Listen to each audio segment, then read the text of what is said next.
Yes, Kenya. Tamu sana, tamu sana, tamu sana, yes, tamu sana. Politics in Kenya is getting very complicated. And this complication is confusing very many Kenyans. And that's why in this forum, I've always maintained that we should not be very fast and very quick to attack any group.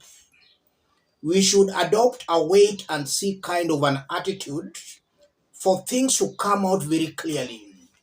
Because as things are right now, it's still too early to start attacking any group. It's still too early. I want us to have a look at a post shared out by Pauline Njoroge a few hours ago. The post is going to inform the basis of our analysis. Pauline Njoroge, on the eve of elections day, you happily sang to Gokira Tene and indeed woke up very early to go vote for Ruto.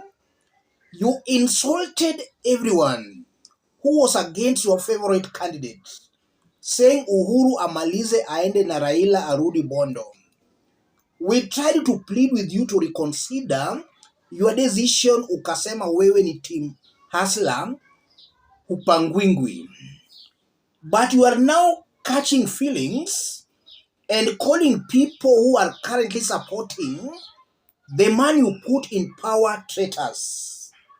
Please illustrate the meaning of traitors in this case with use of diagrams.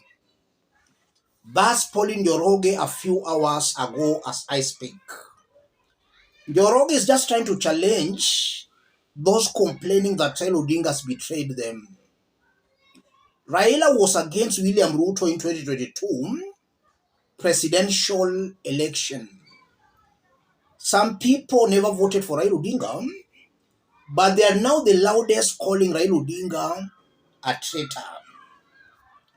There is also somebody here called Rido Nelson Amir.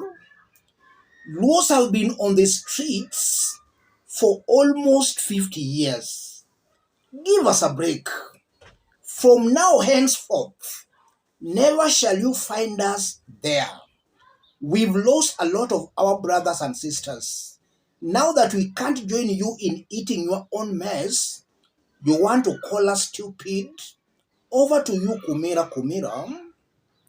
And then there is also somebody here called Emmanuel Kura. Kazi ya kuchagua presidents tutawachia watu wa Murima, alafu tuwasaidie kupenda mwenye watachagua.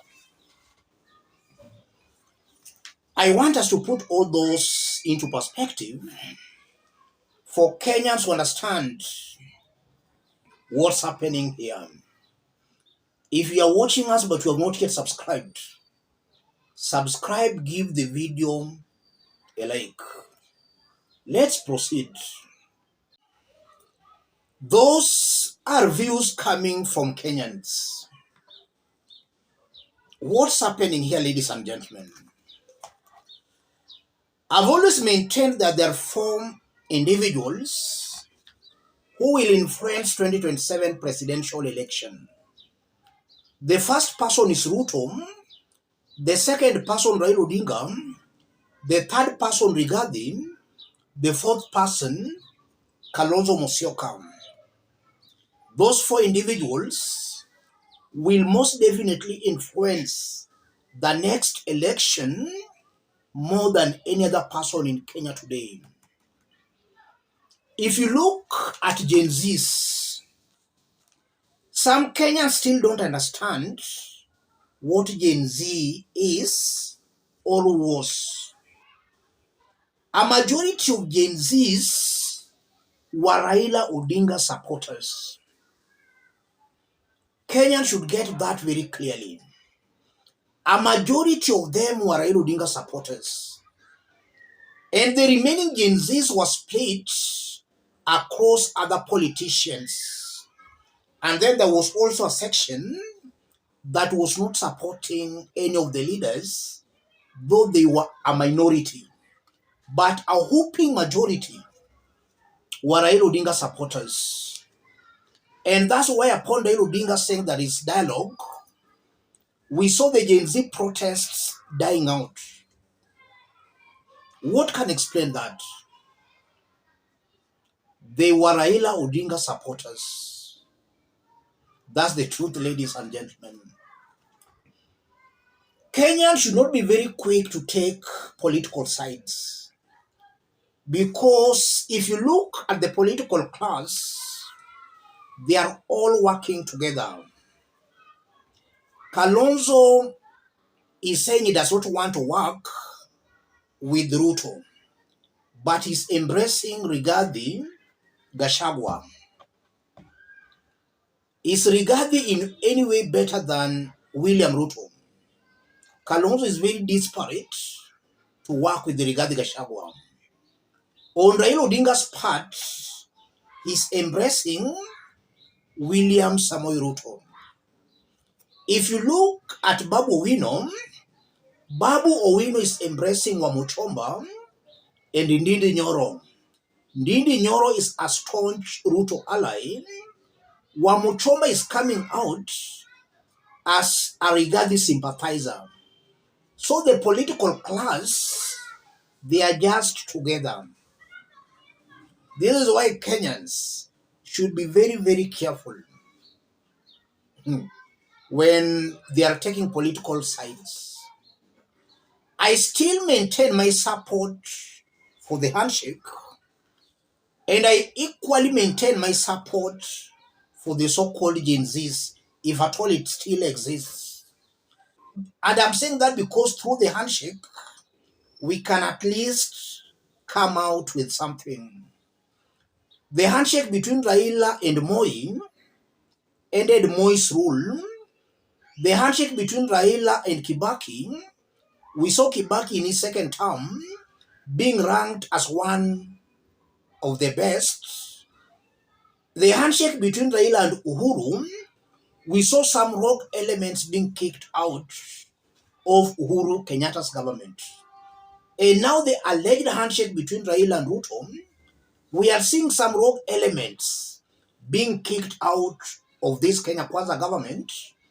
And already, the narrative of a shareholding government that was very discriminatory, that narrative is also being killed.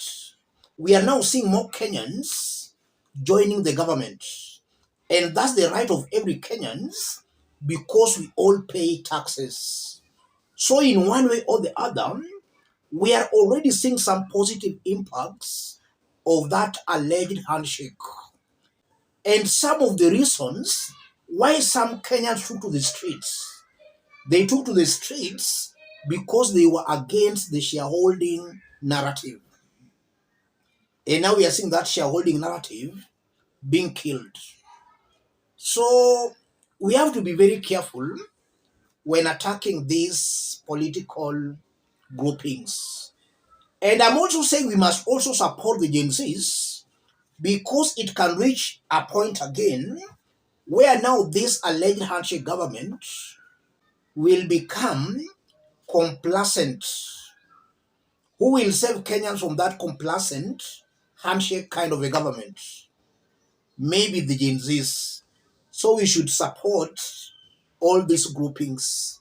We should not be very harsh to any of them.